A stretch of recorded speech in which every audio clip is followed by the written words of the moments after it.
2004 to 2009 மருத்துவர் அன்புமணி ராமதாஸ் அவர்கள் சுகாதாரத்துறை அமைச்சராக இருக்கும்போது இதுக்கு வந்து அதிகமான கவனம் செலுத்தி இதை வந்து ரொம்ப இன்டென்சிஃபையாக கொண்டு வந்தாங்க. அது கொண்டு வந்து அதற்கப்புறம் தான் 5 வருடங்கள் அவருக்கு அதுக்கு தொடர் முயற்சி கொடுத்ததுனால கிட்டத்தட்ட 2008-09 இந்தியா வந்து போலியோ இல்லாத ஒரு இந்தியாவாக கொண்டு வரப்பட்ட முயற்சி நடந்து கொண்டிருந்தது.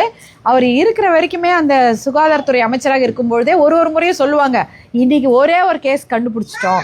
ஒரு கேஸ் இருந்தால் கூட அப்போ போலியோ ஃப்ரீ இந்தியான்னு சொல்ல முடியாது. அந்த மாதிரி எங்கேயாவது ஒரு யூபிலேயோ இல்லை மகாராஷ்டிரா ஏதாவது ஒரு ஊரில் ஒரு போலியோ கேஸ் கண்டுபிடிச்சா கூட அப்போ வந்து இந்தியா வந்து போலியோ ஃப்ரீ இந்தியான்னு சொல்ல முடியாது. அப்படியே அந்த 5 வருஷம் அது தொடர்ந்து போராட்டம் செய்து தான் அதுக்கு அந்த போலியோ இந்த முகாம்லாம் நடத்தி போலியோ ஒழிக்கப்பட்டது. 2014 அது இந்தியா போலியோ ஃப்ரீ ஆயிடுச்சு.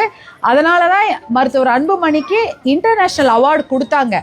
Eradication of polio from India என்ற அந்த ஒரு விஷயத்துக்காக தான் ரோட்டரி கிளப் இன்டர்நேஷனல், எல்லாருக்கும் தெரியும் ரோட்டரி எவ்வளோ பெரிய முக்கியமான ஒரு கிளப்னு சொல்லிட்டு அது அகில உலகம் முழுக்க இருக்கிறது. Rotary international award for polio eradication in India was given to doctor Anbumani Ramadoss. இந்த போலியோ இராடிகேஷனுக்காக தான் கொடுக்கப்பட்டது.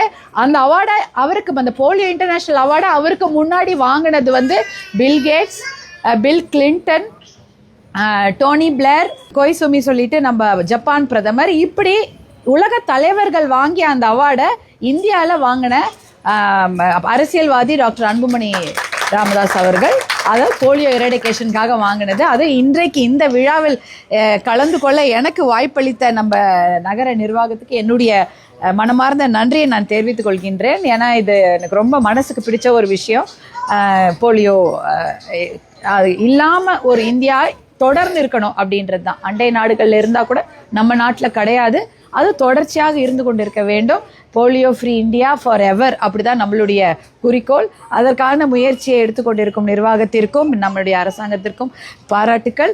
அதற்கு வந்திருக்கும் அத்தனை தாய்மார்களுக்கும் பெற்றோர்களுக்கும் பாராட்டுக்களை தெரிவித்துக் கொள்வேன். இது வீட்டில் போய் சொல்லுங்கள், எல்லாருக்கும் சொல்லுங்கள். ஏன்னா இன்னைக்கு ஃபுல் டே நடக்க போகுது. அது யாராக இருந்தாலும் சொல்லுங்கள். உங்களுக்கு தெரிந்த குழந்தைங்க வச்சுருக்கவங்க, உறவினர்கள், நண்பர்கள் எல்லாருக்கும் சொல்லுங்கள். எல்லாருடைய குழந்தைகளும் ஆரோக்கியமான ஒரு இந்தியாவை உருவாக்க நம்மளுடைய குழந்தைங்களை இன்னைக்கு பார்க்குறேன். அவர்கள் என்றென்றைக்கும் பல்லாண்டு வளமோடு நலமோடு பல்லாண்டு காலம் நன்றாக வாழ வேண்டும் என்று வாழ்த்தி விடைபெறுகிறேன். நன்றி, வணக்கம்.